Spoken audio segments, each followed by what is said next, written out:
Samantala, Senator Hontiveros sasampahan ng ethics complaint. Alamin natin yan mula naman kay Kapatid Jason Rubrico. Isang testigo ang bumaliktad at sinabing binayaran umano siya ni Senator Risa Hontiveros para magsalita laban kay Pastor Apollo C. Kibuloy, Vice President Sara Duterte at dating Pangulong Rodrigo Duterte. Dahil sa bigat ng nasabing paratang, nararapat lamang ayon sa ilang abogado na imbestigahan ito ng Senado. It has gotten to a point na kailangan na po talaga ng Senate investigation sa Ethics Committee against Senator Risa Hontiveros. Abot na yung point na si Senator Hontiveros karoon ng parang pattern of bringing witnesses to her investigation who are false witnesses.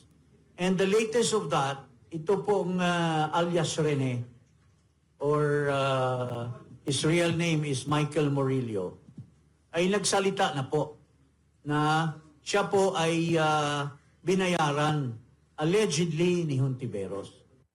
Bunsod nitong mabigat na paratang, maghahain ng ethics complaint sina Attorney Jean Paras, Attorney Manny Luna at Attorney Ferdinand Topacio laban kay Hontiveros sa Senate Committee on Ethics.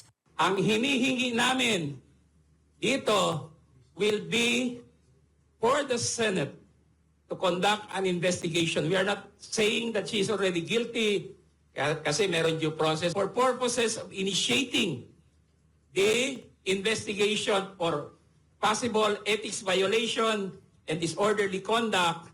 Paliwanag pa ni Luna, ito ay para mabigyan ng pagkakataon ng Senado na bantayan at disiplinahin ang sariling hanay at para ipakita sa taong bayan ang buong katotohanan. Dagdag pa ng mga abogado, kung hindi ito iimbestigahan ng Senado at kalaunay mapatunayang totoo, tila magiging pagbibigay lisensya ito sa isang senador na makagawa ng pinakamabigat na uri ng paglabag. Samantala, una nang itinanggi ni Hontiveros ang paratang ni alias Rene. Para sa Diyos at sa Pilipinas kong mahal, ako si Jason Rubrico, SM9 News.